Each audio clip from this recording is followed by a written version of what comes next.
The classroom was huge. It stretched wider than any building Katie Sullivan had seen back on her home colony. The walls were made of some kind of clear material that looked out into space. Stars sparkled everywhere. Ships moved slowly past the windows like fish in a giant ocean.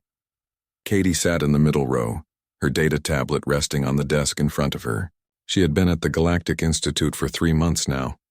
3 months of studying with aliens. 3 months of learning that humans were still the new kids in a very old galaxy. Around her sat nearly 200 students.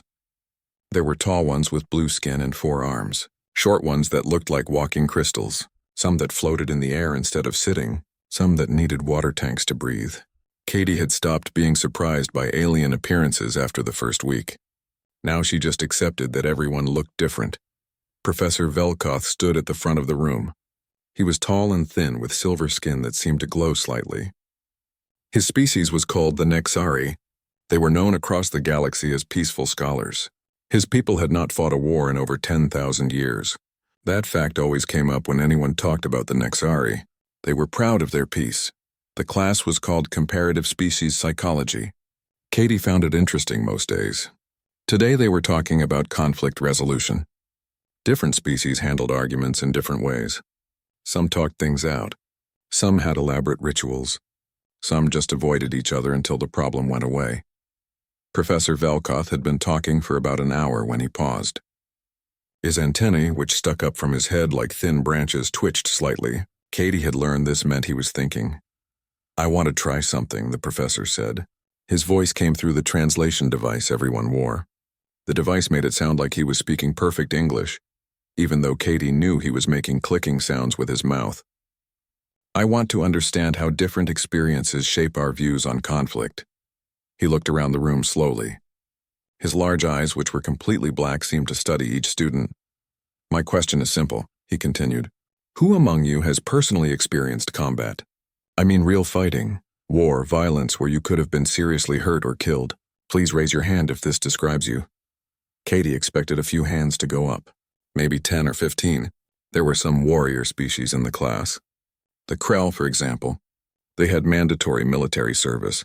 She figured they would raise their hands. What happened next shocked everyone. Around Katie, hands shot up into the air. Human hands. She heard the rustle of movement as her fellow humans raised their arms. She turned her head slightly. Ryan Patterson, who sat 2 rows back, had his hand up.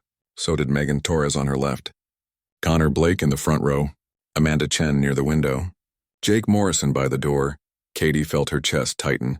She looked around the room more carefully. Every human in the class had their hand raised. Well, almost every human. She counted quickly. 23 humans total. 22 hands in the air. Her hand stayed on her desk. The classroom went silent. It was the kind of silence that felt heavy. Katie could feel eyes on her. Not just human eyes. Everyone was looking at the humans now. Some alien students had their hands up too, but not many. Maybe 15 out of the nearly 200 students. But the humans were almost all volunteers. Professor Velkoth's antennae went completely still. That was bad. Katie had learned that when a Nexari stopped moving their antennae, they were deeply shocked or upset.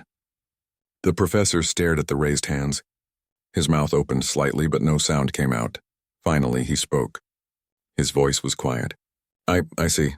Please, you may lower your hands now." The hands came down slowly. Katie heard Ryan shift in his seat behind her. She knew him a bit. Nice guy, always smiled.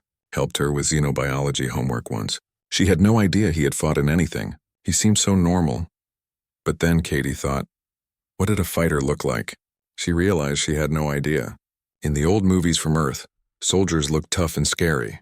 But Ryan just looked like a regular student. So did Megan. So did all of them. Professor Velkoth tried to continue his lecture. He really did try. But Katie could tell his mind was somewhere else. He kept looking at the human section of the classroom. His antennae twitched constantly now. After about 10 more minutes, he gave up. "Class dismissed," he said quietly. "Please complete the reading for next session." We will continue this discussion another time." Students began packing up their things. The noise of tablets being collected and bags being closed filled the room. But people moved slower than usual. They kept glancing at the humans. Katie grabbed her tablet and stood up quickly. She wanted to leave. She wanted to get out of that room with all those eyes staring. But as she moved toward the aisle, she felt a hand on her shoulder.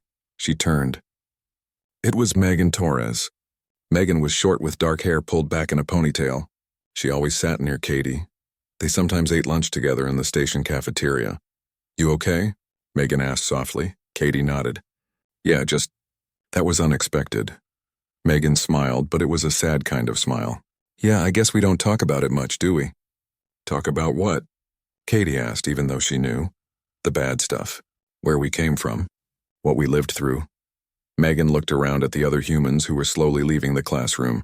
"I was in the food riots during the Great Famine. I was only 12. I saw people die fighting over bread." She said it simply, like she was describing the weather. Katie felt her throat go tight. "I didn't know. Most people don't. That's the thing about us humans. We carry it quiet." Megan squeezed Katie's shoulder gently. "You're from New Harmony, right?" Katie nodded. "Lucky," Megan said, and there was no jealousy in her voice, just fact. That colony got it right. Peace from the start. She let go of Katie's shoulder. "See you at lunch?" "Yeah," Katie managed to say. "See you then." Megan walked away, joining a group of other humans heading out the door. Katie stood there for a moment, watching them go. They looked so normal. They laughed at someone's joke. They talked about their next class. They could have been any students anywhere, but they had all fought. All of them except her. Katie turned to leave and nearly walked into Professor Velkoth. The tall alien stood right behind her. She jumped back slightly. "Sorry," she said quickly. "I didn't see you there." The professor looked down at her. His black eyes were hard to read, but his antennae drooped slightly. "Miss Sullivan," he said. "May I ask you something?" Katie gripped her tablet tighter. "Sure. You did not raise your hand. You are the only human who did not. May I ask why?" Katie looked at the floor. The question felt heavy. "Because I haven't fought in anything. I've never been in combat. I've never even seen real violence except in videos." The professor was quiet for a long moment. "You are very fortunate then." "I know," Katie said. And she meant it. She knew she was lucky. She had grown up on New Harmony, a colony built specifically to be peaceful. No wars, no violence, no need to fight for survival. Her parents had chosen that colony because they wanted their children to grow up safe. But standing in that classroom, being the only human who had kept her hand down, lucky was not what she felt. "May I ask you another question?" the professor said. Katie nodded. "Do you know the stories of your classmates? Do you know what they experienced?" "No," Katie admitted. "We don't really talk about it. I mean, I knew some of them had served in the military, but I didn't know about all of them. I didn't know about Megan and the riots." Professor Velkoth's antennae straightened up slightly. "I would very much like to understand this better. Would you and your fellow humans be willing to speak with me? In private after classes? I promise this is not for any official record. I need to understand." Katie saw something in the professor's posture. He looked shaken. Whatever he had expected when he asked his question, it was not this. An entire species of students who had almost all experienced combat. That was not normal in the galaxy. Katie was starting to understand that. "I can ask them," Katie said. "I think they'll say yes. Humans like to talk when they feel safe." "And you feel safe, Professor?" The professor's antennae twitched, and what Katie had learned was a gesture of gratitude. "Thank you. Please send me a message when you know. Any time that works for them will work for me." Katie nodded and walked toward the door. As she reached it, she paused and looked back. Professor Velkoth stood in the middle of his empty classroom, staring at the seats where the humans had been sitting. His antennae drooped again. He looked like someone who had just learned something terrible about the universe. And maybe he had. Maybe he had just learned that the friendly humans in his class, the ones who smiled and joked and studied hard, were all survivors of things he could not imagine. Katie left the classroom and walked through the wide hallways of the station. Through the windows she could see ships coming and going. The galaxy was busy, always moving, always full of life, and somewhere in that busy galaxy humans were still fighting, still surviving, still carrying their quiet scars, everyone except her. She was the exception, the one who had been lucky enough to grow up in peace. She wondered why that made her feel so alone. 3 days later, Katie sat in a small conference room with 17 other humans. Not all of them had come. Some had classes they could not miss. Some just did not want to talk about their past. But 17 was enough. Professor Velkoth sat at the head of the table, his silver hands folded in front of him. The room was quiet. Everyone looked nervous. Katie understood why. Talking about violence was not something humans did easily, especially not with aliens who came from peaceful worlds. "Thank you all for coming," the professor began. His voice was gentle. "I want you to know that nothing said in this room will be shared without your permission. This is not an interrogation. I simply want to understand." Ryan Patterson cleared his throat. He sat across from Katie, his hands resting on the table. "What do you want to know, Professor?" "How," the professor said slowly, "how is it that nearly all of you have experienced combat? My species achieved space travel 3,000 years ago. In all that time, maybe 5% of our population has ever seen violence. But you humans, you are so young to the stars, yet all of you have fought?" Ryan smiled, but it was not a happy smile. "We're a messy species, Professor. We fight a lot. Always have. But you are here now. You are students, scholars. How do you go from fighting to studying?" Ryan leaned back in his chair. "I served in the Martian border conflicts 2 tours. I was 19 when I joined up. Spent 3 years shooting at people who were shooting at me. Lost friends. Saw things I wish I could forget." He paused. "When my service was done, I came home and I thought, what now? I could re-enlist. Some guys did. But I was tired. Tired of fighting. Tired of being angry. So I went to university. Studied biology. Found out I liked learning about life instead of taking it." The professor's antennae twitched. "And you chose to come here to study alien biology?" "Yeah, because I fought humans. I know how we work. But aliens? You guys are a mystery. A peaceful mystery. I wanted to understand that." Ryan looked around the table. "I think a lot of us feel that way." Megan spoke up next. She sat beside Katie. "I wasn't a soldier. I was just a kid during the food riots. My city ran out of food. The supply ships stopped coming. People got desperate. My mom and I hid in our apartment for 2 weeks while people fought in the streets. I saw a man get beaten to death over a bag of rice." Professor Velkoth looked horrified. "How old were you?" 12. "When the ships finally came back and things calmed down, I promised myself I would help make sure it never happened again. So I study resource management now. How to prevent scarcity. How to distribute supplies better. Boring stuff, but it matters." Connor Blake spoke next. He was a big guy with short hair and a scar on his left cheek. "I fought in the Europa independence movement. We were civilians mostly. Farmers and miners who wanted independence from Earth. Earth said no. We said yes anyway. It got ugly. Lots of people died. I was 17, used whatever weapons we could make. It was guerrilla warfare, hiding in ice tunnels, hit-and-run attacks." The professor looked pained. "You were only 17?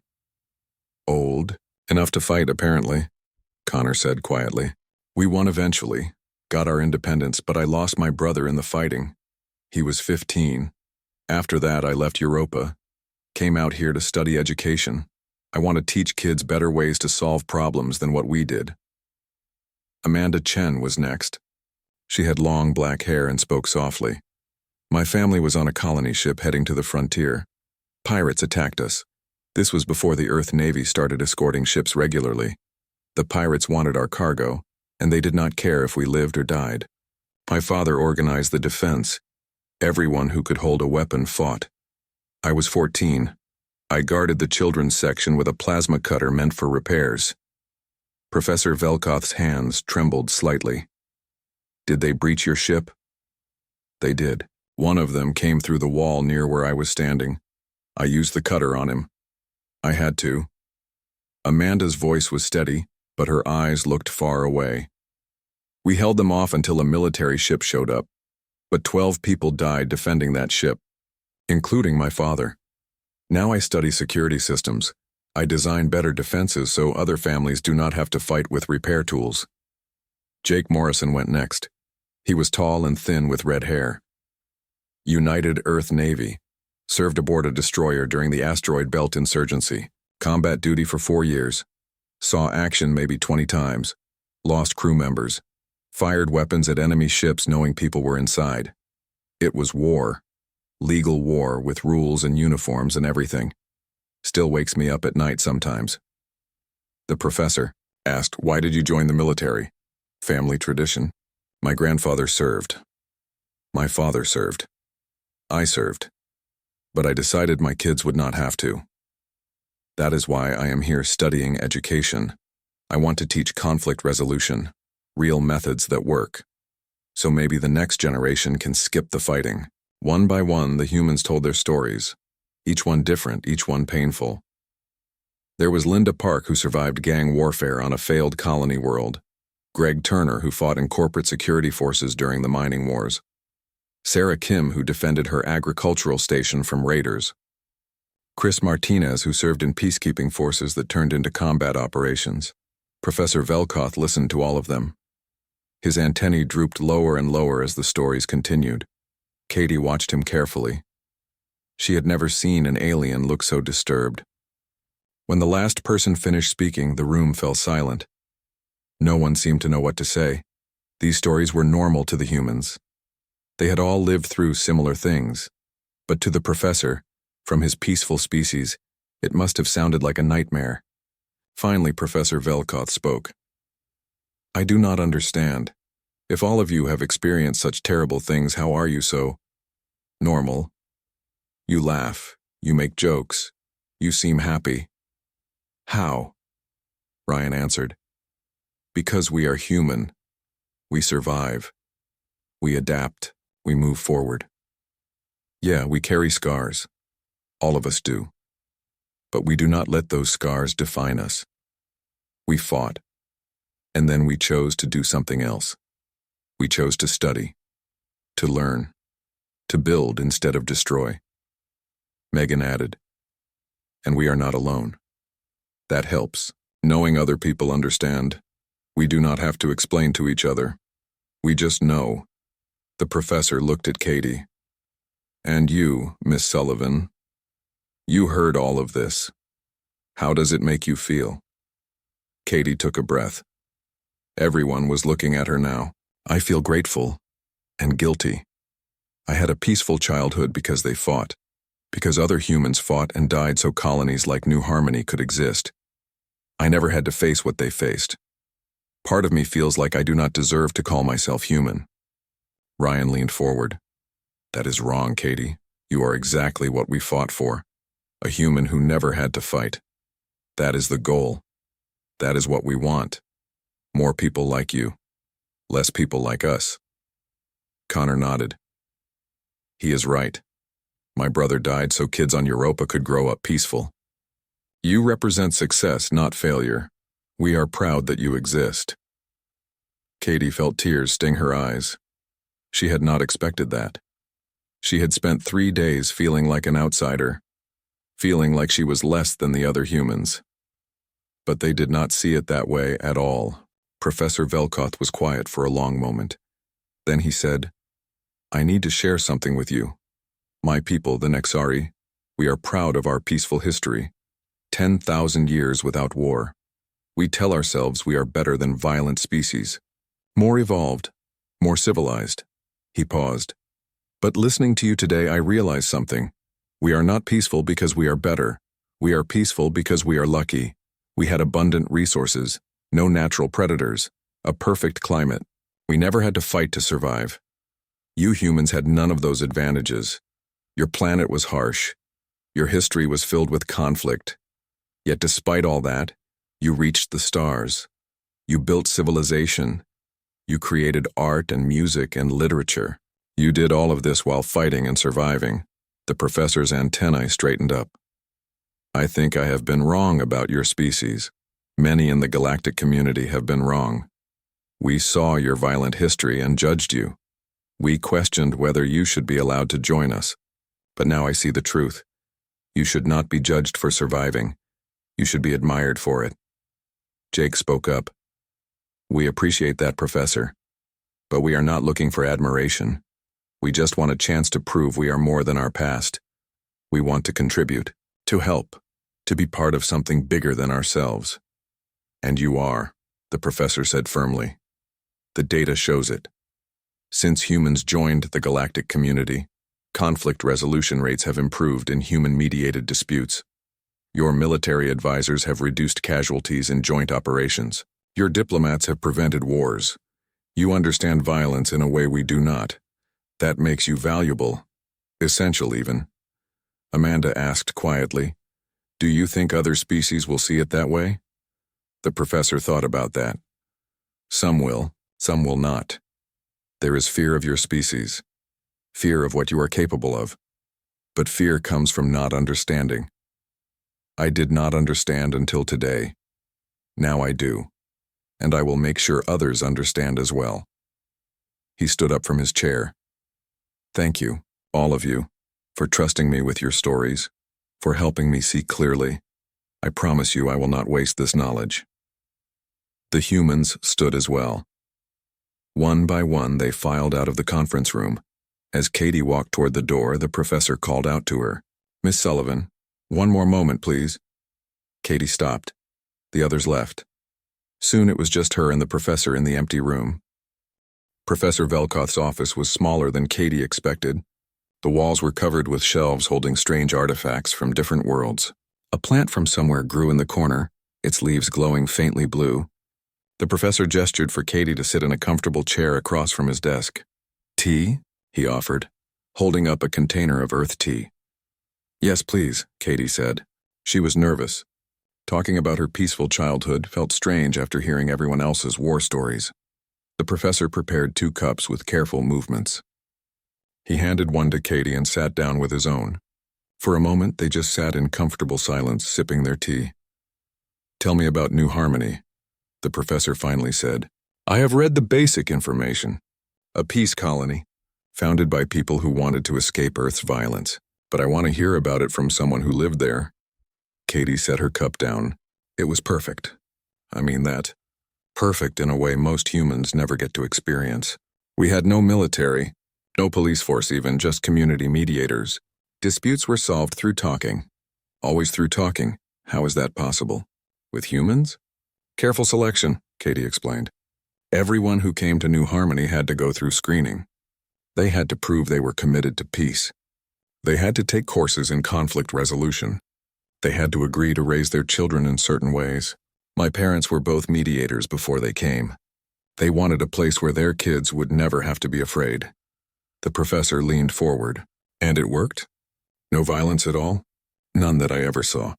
I heard stories from my parents about Earth, about the wars and the riots and the fighting. But they were just stories to me. Like fairy tales about dragons and monsters, not real, not something that could actually happen." Katie paused. "I grew up thinking the whole galaxy was like New Harmony, that everyone talked through their problems. That violence was something from the past that humanity had outgrown." "When did you learn differently?" "When I left New Harmony to come here.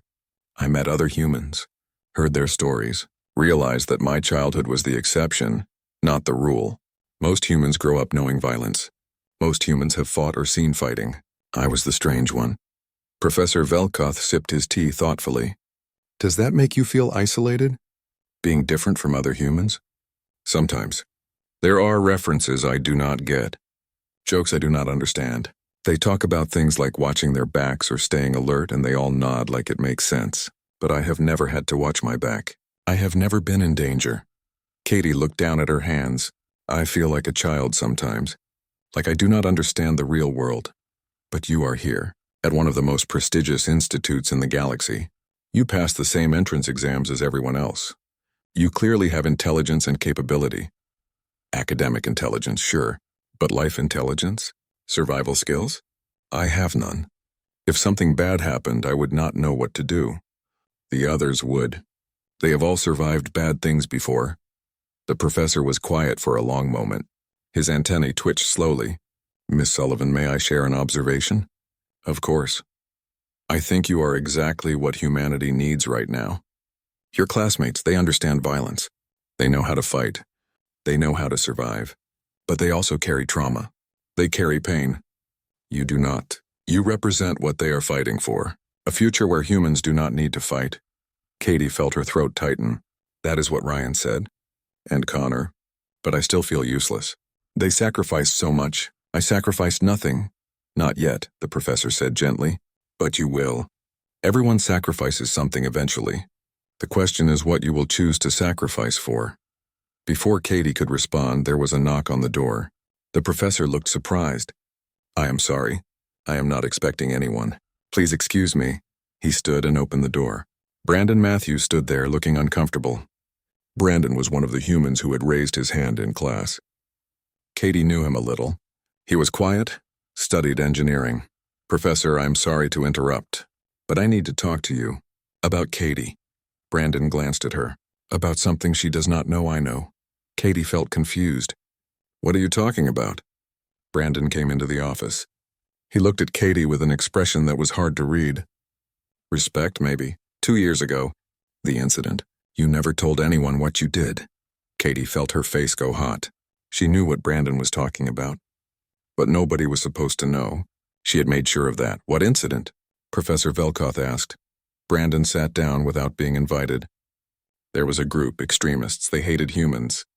They thought we were too violent to be in the galactic community. They planned to attack the human dormitory here at the Institute. Nothing lethal. They just wanted to hurt people, make a statement. But people would have been injured. Maybe badly. The professor looked shocked. I never heard about this. Because it never happened, Brandon said. He looked at Katie. Because Katie stopped it. Katie wanted to disappear. Brandon, you do not have to. Yes, I do, Brandon interrupted. Because you never will. You kept it secret. But I was working in the communications lab that night. I saw the encrypted messages you were sending. I figured out what you were doing. And I kept my mouth shut because you asked me to. But the professor needs to know. Professor Velkoth looked between them. Know what? What did Miss Sullivan do? Brandon turned to the professor. She found out about the attack by accident. Intercepted their planning messages. She could have gone to security. That would have been the smart thing. The safe thing. Security would have arrested the extremists. There would have been a confrontation. Maybe violence. Maybe someone would have been hurt or killed. He paused. Katie did not do the smart thing. She contacted the extremists directly, alone, unarmed. She walked into their meeting place and talked to them. For 3 days straight, she negotiated. She listened to their fears. She acknowledged their concerns. She offered them alternatives. She convinced them to stand down. Professor Velkoth stared at Katie. You did this? Alone? Katie nodded slowly. I had to try. Violence just creates more violence. I learned that on New Harmony. If I had gone to security, people would have been arrested. The extremists would have felt persecuted. Their friends would have been angry. It would have made things worse. I thought maybe, if someone just listened to them, they might change their minds. But they were planning to hurt your friends, your fellow humans. You risked yourself for them. They were scared, Katie said simply. That is what I realized when I talked to them. They were not evil. They were afraid that humans would bring violence to the galaxy, afraid that we would destroy the peace they had known their whole lives. I understood that fear because it was the same fear my parents had when they left Earth. Brandon spoke again. She spent 72 hours with them. No sleep, no breaks, just talking, listening, understanding. And in the end, they disbanded. The attack never happened. Katie made everyone promise to keep it quiet. She did not want credit. She did not want attention. She just wanted to prevent violence. The professor was silent. His antennae moved in slow, complex patterns that Katie had learned meant deep thought. Finally, he spoke. Miss Sullivan, do you realize what you did? I prevented an attack.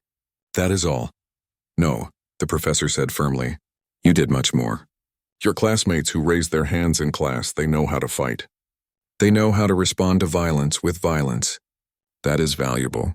That is necessary sometimes. But you did something harder. You prevented the violence from happening in the first place. You walked into danger armed only with words and empathy. That takes a different kind of courage. Katie shook her head. I just did what my parents taught me. What New Harmony taught me. Talk first, listen, understand, find common ground. Exactly, Brandon said. And that is why you are not useless, Katie. You said you felt useless because you never fought. But you fight in your own way. You fight against violence itself. The rest of us, we know how to end fights. You know how to prevent them from starting. Professor Velkoth stood up and walked to his window. He looked out at the stars. I am beginning to understand something about humanity. You are not a warrior species. You are not a peaceful species. You are both. And neither. You are complicated. He turned back to face them. Your classmates survived violence and chose to build. You grew up in peace and chose to protect it. Both paths have value. Both require courage. The galaxy needs both kinds of humans. Katie felt tears on her cheeks. She wiped them away quickly. I just did not want anyone to get hurt. I know, the professor said gently. That is what makes you extraordinary. You had every reason to let security handle it. That would have been safer, easier, but you chose the harder path. The path that required you to put yourself at risk. To trust in dialogue when everyone else would have trusted in force. Brandon stood up. I should go. I just wanted you to know, Professor. Katie talks about feeling like she does not belong with other humans. Like she is not tough enough. But she is wrong. She is exactly as tough as she needs to be, just in a different way. He left the office. Katie and the professor sat in silence for a while. Finally, Katie spoke. Are you going to tell people? About what happened? The professor thought about it. Do you want me to? No, I do not want to be seen as a hero. I just did what was right. Then I will. Word spread quickly through the institute. Not about Katie's secret, which she had asked to be kept private, but about the humans in general, about their almost universal experience with violence. Professor Velkoth found himself answering questions from colleagues he had known for decades. In the faculty lounge, Professor Shindar, a historian from the ancient Valix species, approached him during lunch. The Valix were thin and tall with skin like polished stone. They had been peaceful for so long that they barely remembered their own violent past. I heard about your class, Shindar said, sitting down across from Velkoth, the humans in their hands. Is it true, all of them? 22 out of 23, Velkoth confirmed, and I have learned more since then. The stories they carry are profound. These are not professional soldiers. Well, some are, but most are just ordinary people who experienced extraordinary violence. Shindar shook his head slowly. How do they function? How do they study and laugh and live normal lives with such trauma? That is what amazes me, Velkoth said. They simply do. They carry their pain quietly and keep moving forward. They do not let their past define their future. Another professor, a quantum physics teacher named Trillax, joined them. The Trillax species looked like walking plants with leaves instead of hair. I have human students in my classes. They seem so normal. I never would have guessed they had seen combat. Should I be worried? Are they dangerous? Velkoth felt a flash of irritation. Dangerous? No more dangerous than any other species. Less so in many ways. They understand violence. That makes them cautious about using it. My human students are some of the most thoughtful, careful beings I have taught. But Trillax looked unconvinced. Still, a species where nearly everyone has combat experience. That is unprecedented in the galactic community. Perhaps we should have stricter screening for human applicants. Velkoth set down his eating utensil with more force than he intended. No, absolutely not. You are missing the point. These humans chose to come here, to study, to learn, to contribute.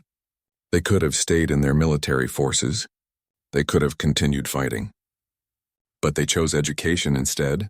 That shows growth. That shows hope. Shindar spoke thoughtfully. I wonder if we have been too quick to judge humanity. My own species has a violent past.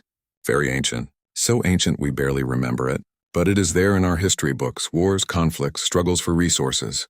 We like to pretend we are different from the humans. But maybe we are just luckier. We had more time to evolve past our violence, Velkoth nodded. I have been researching this. Every spacefaring species in the galactic community had conflict in their past. Every single one. The difference is timing. Most species resolved their major conflicts before developing space travel. Humanity did not. They reached the stars while still fighting amongst themselves. That should disqualify them, Trillax insisted. We have standards. Rules about peaceful intent. And humanity meets those standards, Velkoth countered. Since joining the galactic community, humans have been exemplary members. They follow the rules. They contribute to joint projects. They serve on peacekeeping missions. They mediate disputes. If anything, Their experience with violence makes them better at preventing it. He pulled out his data tablet and showed them statistics. Look, in sectors where humans serve as mediators, conflict resolution rates have improved by 43%. In joint military operations, human advisors have reduced casualties by 37% through better tactics and de-escalation strategies.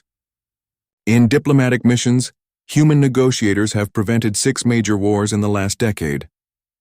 Shindar studied the data carefully. These numbers are impressive. How do you explain this? Humans understand the cost of violence in a way we do not, Velkoth explained. We peaceful species, we know violence is bad in theory. Humans know it in practice. They have lived it. That knowledge makes them careful, thoughtful.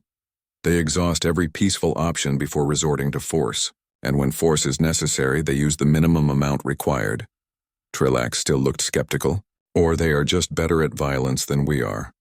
That makes them useful but also frightening. Velkoth sighed. This was harder than he expected.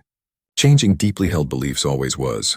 Tell me, Trillax, if your homeworld were attacked by hostile forces, who would you want defending it? A species that has never experienced combat? Or a species that has fought and survived countless conflicts? Trillax hesitated. The experienced fighters, obviously. But that is different. It is not different. You want their protection, but you judge them for having the skills to provide it. That is hypocritical. The conversation ended uncomfortably, but it made Velkoth realize something. The issue was bigger than his classroom. It was about how the entire galactic community viewed humanity, and right now that view was mixed at best. That evening, Velkoth sat in his office working late. He was preparing a paper about his findings, about humanity's unique position as a species that reached space while still in conflict, about how that made them valuable rather than dangerous, but he was struggling with how to present it.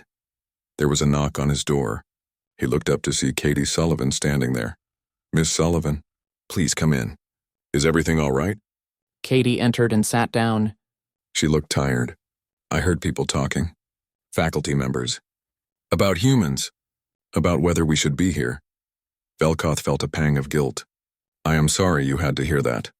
Not everyone understands. We scare them, Katie said simply. My classmates and I.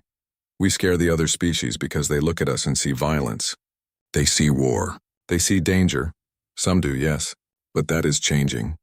I am working on showing them the truth. That humanity is more than its violent past. Katie leaned forward. But what if they are right to be scared? What if we are dangerous? I have been thinking about this a lot. Humans have fought in every major human settlement. Earth, Mars, the colonies, even the space stations. We fight over resources, over ideology, over territory. Maybe we are too violent for peaceful coexistence. Velkoth was surprised. You doubt your own species? I wonder. New Harmony worked because it was carefully controlled, because everyone agreed to be peaceful. But is that sustainable? Can humanity really change? Or are we just pretending until the next conflict comes along? The professor thought carefully before responding. Miss Sullivan, may I tell you about my own species' history? Katie nodded. The Nexari pride ourselves on 10,000 years of peace. We tell this to everyone. We believe it defines us. But I have been doing research. Deep research into our ancient history. And I discovered something interesting. We lied, or rather our ancestors did. Katie looked shocked. What do you mean? 10,000 years ago, my species fought a terrible war. Region against region. Millions died. It was so brutal that when it finally ended, the survivors made a collective decision. They would erase it from history. They would tell future generations that it never happened. They wanted to start fresh, to build a new identity as a peaceful people. So your peace is built on a lie? No, the peace is real. But it is built on forgetting. On pretending the violence never happened. Humanity does the opposite. You remember. You acknowledge your conflicts.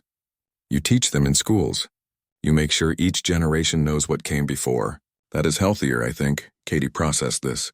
But if every species has violence in their past, why do they judge us for it? Because yours is recent, visible. You have not had time to bury it or forget it. Your grandparents fought in wars. Your parents remember conflicts. You yourself are surrounded by survivors. That makes other species uncomfortable. It reminds them of what they would rather forget about themselves. Velkoth stood and walked to his window. The stars sparkled outside. Every species in this galaxy has blood in their past. Everyone. But most of us pretend otherwise. We tell ourselves we evolved beyond violence, that we are civilized now. Humans do not have that luxury. Your violence is too recent to deny, but that does not make you worse than us. If anything, it makes you more honest. Katie joined him at the window. Do you think we can change? Do you think humanity can become truly peaceful someday? I think you already are changing. Look at your classmates. They fought. They survived. And now they study. They create. They build. That is change. That is growth. And look at you, raised in peace. Choosing to preserve peace through dialogue and understanding. You represent the future they fought for.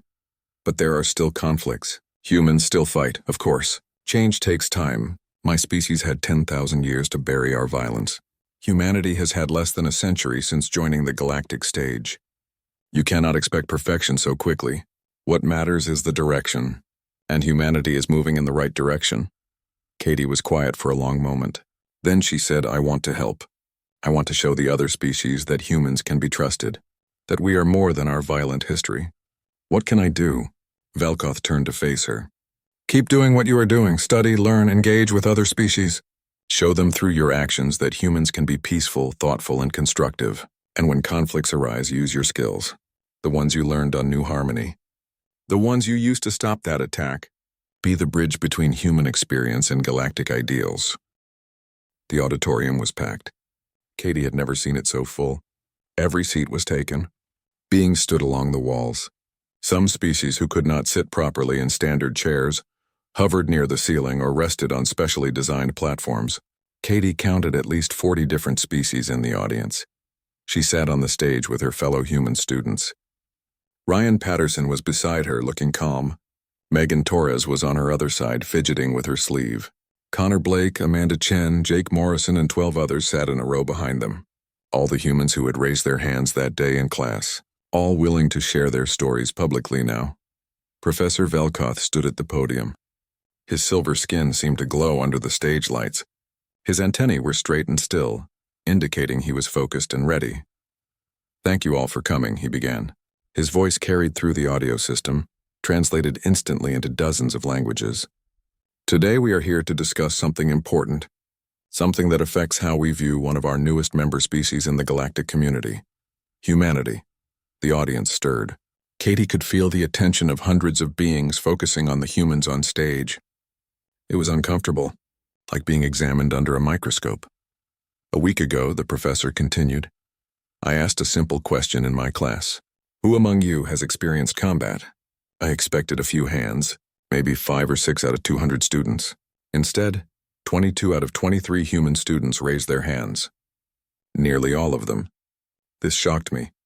It shocked everyone in the class. And it raised questions. Difficult questions. He paused, letting that sink in.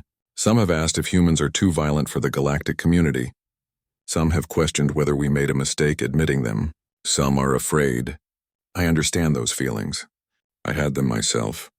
But after speaking with these students, after learning their stories, I have come to a very different conclusion. Professor Velkoth gestured to the humans on stage. These beings have experienced things most of us cannot imagine. War, riots, pirate attacks, starvation, violence in forms both organized and chaotic.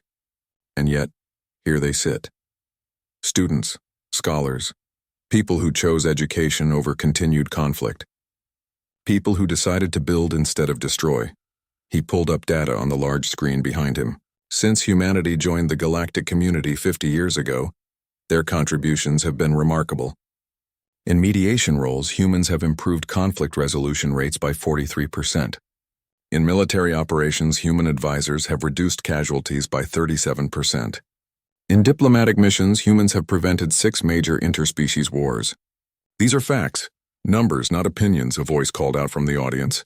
Katie recognized the speaker as Professor Trillax, the one who had suggested screening humans more carefully.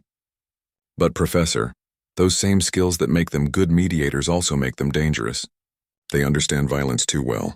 Velkoth nodded. You are correct. Humans do understand violence well, too well, but that is precisely why they are so effective at preventing it. Let me ask you something, Trillax. When your child is sick, do you want a doctor who has only read about illness? Or one who has treated it many times? The experienced doctor, obviously. Exactly. Humans are experienced doctors for the sickness of violence. They have lived through it. They understand its causes, its symptoms, its treatments. We peaceful species, we know violence only in theory. Humans know it in practice. That makes them valuable, not dangerous. Another voice spoke up. This one belonged to a Krell warrior, a species known for their military tradition. But we Krell have mandatory military service. Many of us have combat experience. Yet when you asked your question, only 3 Krell students raised their hands. Why do humans have so much more experience than us? Professor Velkoth turned to Ryan Patterson. Would you like to answer that, Mr. Patterson? Ryan stood up. Katie could see his hands shaking slightly, but his voice was steady. Because for Krell, combat is controlled. It is training, exercises, maybe border patrols against minor threats. For humans, combat is survival. We fight because we have to. Because our colonies are attacked. Because resources run out. Because different human groups cannot agree on how to live. Your combat is professional. Ours is personal. The Krell warrior nodded slowly. I see, your species has not unified yet. You still fight amongst yourselves. We are working on it, Ryan said. It is getting better. Fewer conflicts now than 50 years ago. Fewer than 100 years ago. We are learning. Slowly. But we are learning. Megan stood up next. Can I say something? Professor Velkoth nodded. Please, I was not a soldier. I was just a kid during food riots. But I raised my hand because I survived violence. Because I saw people die over bread. That is what you need to understand about humans. Combat is not just military for us. It is everything. Disasters that turn violent. Scarcity that breeds conflict. Desperation that forces good people to do bad things. Most species in this room come from worlds with abundant resources. Easy lives. Humanity does not have that luxury. She looked around the auditorium. You judge us for our violence. I understand that. But we judge ourselves too. We carry guilt for what we have done, for what we have survived. We study here at this institute because we want to be better. We want to find better solutions. We want to make sure the next generation does not have to fight like we did. The auditorium was quiet. Megan sat down, her face flushed. Connor Blake stood up next. My brother died fighting for independence. He was 15 years old. I was 17. We fought with homemade weapons in ice tunnels against trained soldiers. We won our independence, but the cost was terrible. Every time I see his picture, I ask myself if it was worth it. If freedom was worth his life. I still do not have an answer. Connor's voice broke slightly. I study education now. I want to teach children how to resolve conflicts without fighting. I want to give them the tools we did not have. So maybe, someday, kids will not have to choose between freedom and life. Maybe they can have both. One by one, the humans told their stories. Not all of them. They had agreed beforehand that only some would speak. But those who did spoke honestly, painfully. They talked about loss and fear and the things they wished they could forget. They talked about choosing to move forward despite the pain. They talked about hope. Katie watched the audience. She saw beings wiping their eyes. She saw postures change from defensive to open. She saw understanding begin to replace fear. Finally, Professor Velkoth spoke again. There is one more person I would like you to hear from. Katie Sullivan. She is unique among her classmates. She is the only human who kept her hand down when I asked about combat experience. Miss Sullivan, would you please share your perspective? Katie stood up. Her legs felt weak. She walked to the podium and looked out at hundreds of alien faces. For a moment, she could not remember what she wanted to say. Then she saw Ryan give her an encouraging nod. She took a deep breath. I did not raise my hand because I have never fought. I grew up on New Harmony, a peace colony. We had no violence. No conflict. No need to fight for survival. My childhood was perfect in a way most humans never experience. She paused. For a long time, I felt guilty about that. Guilty that I had it easy while my classmates suffered. Guilty that I could not relate to their experiences. Guilty that I felt like an outsider in my own species. Katie gripped the podium tighter. But I realized something. New Harmony only exists because other humans fought for it. My colony is peaceful because humanity has ships to protect it. Because traitors know attacking us means facing human retaliation. Because the reputation of human combat prowess deters threats. I never had to fight because others fought for me. She looked at her classmates. These people raised their hands. They experience terrible things. And now they want to make sure fewer people have to experience those things in the future. They are not here despite their violent past. They are here because of it. They understand what needs to change. They know what is worth fighting for, and what is worth fighting to prevent. Katie turned back to the audience. Some of you are afraid of humans. I understand. We have a violent history. We still have conflicts. We are not perfect. But we are trying. We are learning. We are growing. And we need your help. We need your peaceful traditions, your conflict resolution methods, your perspectives from species who have already walked this path. We joined the galactic community not to bring violence, but to leave it behind. She felt tears on her cheeks but kept talking. There are billions of humans across hundreds of worlds. Most of them have experienced violence in some form. But most of them also want peace. They want their children to grow up safe. They want to build instead of destroy. They want to contribute to something bigger than themselves. Please give us that chance. Judge us not by where we come from, but by where we are trying to go. Katie sat down. The auditorium was silent for a long moment. Then someone started clapping. Then another, then more. Soon the entire auditorium was applauding. Not all of them. Some beings still looked skeptical, but most were showing their appreciation in whatever way their species expressed it. Professor Velkoth waited for the noise to die down. Then he spoke one last time. I began this investigation thinking I would learn about violence. 5 years passed. Katie stood at the window of her new office looking out at the same stars she had watched as a student. But everything else had changed. She was no longer a student at the Galactic Institute. She was the human liaison for peace initiatives, a position created specifically for her by the Galactic Council. Her office was in the Galactic Council building on Harmony Prime. The walls were covered with awards and certificates from different species, thanking her for her work in conflict prevention. But her favorite decoration was a simple picture on her desk. It showed all the humans from Professor Velkoth's class, taken the day after the famous lecture. They were all smiling. A chime sounded. Katie turned from the window. Come in, she called. Ryan Patterson entered, looking tired but happy. He wore the badge of a xenobiology research team leader. Katie, good to see you. Thanks for making time. Always have time for old friends, Katie said, gesturing to a chair. How is the research going? Ryan sat down with a satisfied sigh. Amazing. We just made a breakthrough on the Crix hive mind conflict. Turns out their wars are not about territory. They are about information flow. Once we understood that, we could mediate properly. Peace treaty signed last week, Katie smiled. That is wonderful. I heard about it. The council is very pleased. Could not have done it without understanding conflict, Ryan said. My military experience helped me see patterns in their behavior. Patterns a pure scientist might miss. Funny how that works. The violence I experienced helps me prevent violence now. Katie nodded. She understood completely. That is what Professor Velkoth tried to tell everyone. Our past gives us tools for building a better future. Speaking of the professor, have you heard? He published his book. It is already required reading at 15 galactic institutions. The Paradox of Peace, What Humanity Teaches Us About Violence and Civilization. He sent me a copy. It is good. Really good. Katie had received a copy too. She had cried while reading it. The professor had captured something true about humanity. About their struggles and their hope. About being complicated and imperfect but still worthy. Have you seen the others? Katie asked. Connor? Megan? Amanda? Ryan pulled out his data tablet and showed her updates. Connor is running that education program on 6 worlds now. Teaching kids conflict resolution. His methods are being copied by other species. Megan is head of disaster relief coordination for the entire sector. She prevented 3 major conflicts over resources last year. Amanda designed the new security system for all colony ships. Pirate attacks are down 70%. He scrolled through more names. Jake left the military completely.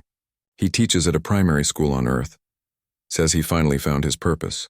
Brandon Matthews is chief engineer for a major ship company. Linda Park opened a shelter for beings displaced by violence. Greg Turner works in corporate ethics, making sure companies treat people fairly. Katie felt pride swell in her chest. Every single person from that classroom was making a difference. They had all taken their painful experiences and transformed them into something positive. Something healing. We should have a reunion, Katie said. Get everyone together. See how much we have all grown. Ryan grinned. Way ahead of you. I already started planning it. Next month. Here on Harmony Prime. Everyone said they will come. Even the ones who moved far away. Professor Velkoth is coming too. After Ryan left, Katie returned to her work. She had a meeting later with representatives from 2 species who were on the brink of war. Her job was to find common ground, to help them see each other as people instead of enemies, to prevent violence before it started. She had become good at it. Very good. In 5 years, she had helped prevent 17 conflicts. Some small, some that could have killed millions. She used the techniques her parents taught her. The methods New Harmony developed. But she also learned from her friends, from Ryan's tactical thinking, from Megan's understanding of desperation, from Connor's awareness of injustice, from all the humans who raised their hands that day. A month later, the reunion happened. The same auditorium where they had given their speeches. But this time, it was just them, the humans from that class, and Professor Velkoth. They spent hours talking, sharing stories, laughing at memories, supporting each other through ongoing struggles. Because trauma did not just disappear, it lingered. But together, they could carry it. At one point, a young professor approached their group. She was Nexari, like Velkoth but younger. She looked nervous. Excuse me. I am sorry to interrupt, but I had to meet you all. I teach the comparative species psychology class now that Professor Velkoth retired. Your story is the first thing I teach every semester. The day the humans raised their hands, Katie smiled at her. What do you tell your students about it? The young professor thought for a moment. I tell them that civilization is not about never experiencing violence. It is about what you do after experiencing it. I tell them that humans raised their hands honestly, acknowledging their past. And then they dedicated their lives to making sure fewer hands would need to be raised in the future. I tell them that is what real growth looks like. She looked at Katie specifically. And I tell them about the one hand that stayed down. About how peace requires its own kind of courage. About how growing up without violence is not a weakness but a goal. About how you walked into danger unarmed and talked extremists into standing down. Katie felt embarrassed. That was supposed to be secret, Brandon Matthews laughed. Secrets do not stay secret forever. Especially not when they are important lessons. Your story matters as much as ours, Katie. The young professor thanked them and left. Professor Velkoth, who had been listening quietly, spoke up. She is right, you know. Your stories have changed how the galaxy views humanity. Before that lecture, there was significant debate about whether humans belonged in the galactic community. Now that debate is over. You proved your worth through your actions. Ryan raised his drink. To Professor Velkoth. For asking the right question at the right time. Everyone raised their drinks. To Professor Velkoth. The professor's antennae turned a shade Katie had never seen before. She had learned this meant embarrassment and pleasure mixed together. I only asked a question. You provided the answers. You taught me more than I ever taught you. As the evening went on, Katie found herself thinking about how far they had all come. 5 years ago, they were just students, carrying their trauma quietly, trying to figure out where they fit in a galaxy that looked at them with suspicion. Now they were leaders, teachers, healers, builders. They had taken their pain and transformed it into purpose. Later, as people began to leave, Megan pulled Katie aside. Can I ask you something? Of course. Do you still feel guilty? About not fighting? About growing up in peace? Katie thought about it honestly. Sometimes. But not like before. I understand now that we all have our roles. You survived the riots and now you prevent scarcity. I grew up in peace and now I build peace. Both matter. Both are needed, Megan hugged her. Good. Because you taught me something important too. I spent years thinking my trauma made me strong. But watching you, seeing how you handle conflict without ever having experienced it yourself, I realized strength comes in many forms. You are strong in ways I could never be. After everyone left, Katie walked through the empty auditorium one last time. She stood where she had stood 5 years ago during the lecture, where she had shared her story with hundreds of beings, where she had cried and been understood. That day had changed everything. Not just for her, but for all humans in the galactic community. It had started a conversation. A rethinking of what it meant to be civilized. A recognition that violence and peace were not opposites but stages in a journey. She thought about all the work still to be done. Conflicts still happening. War still being fought. Species still learning to trust each other. The galaxy was not perfect, far from it, but it was better than it had been. And humans were a big part of that improvement. Katie received a message on her data tablet. It was from a new student at the Institute. A human student. She had questions about the Peace Liaison program. She wanted to follow Katie's path. She was from New Harmony, too, another peaceful childhood. Another human who never had to raise their hand. Katie smiled as she read the message. This was what success looked like. More humans growing up without violence. More hands that could stay down. More people choosing peace not out of fear or inability to fight, but because they genuinely believed it was better. She scheduled a meeting with the student. She would tell her what she wished someone had told her 5 years ago, that growing up in peace was not something to feel guilty about, that it was a gift, not a weakness, that it came with its own responsibilities and challenges, and that the galaxy needed people who understood peace as much as it needed people who understood war. As Katie left the auditorium, she passed by a classroom. Through the window, she could see a class in session. The professor was asking a question. Students were raising their hands. Life at the Institute continued. Learning continued. Growth continued. Katie wondered what question was being asked. What lessons were being taught? What understanding was being reached? The galaxy was full of questions. And slowly, species by species, generation by generation, they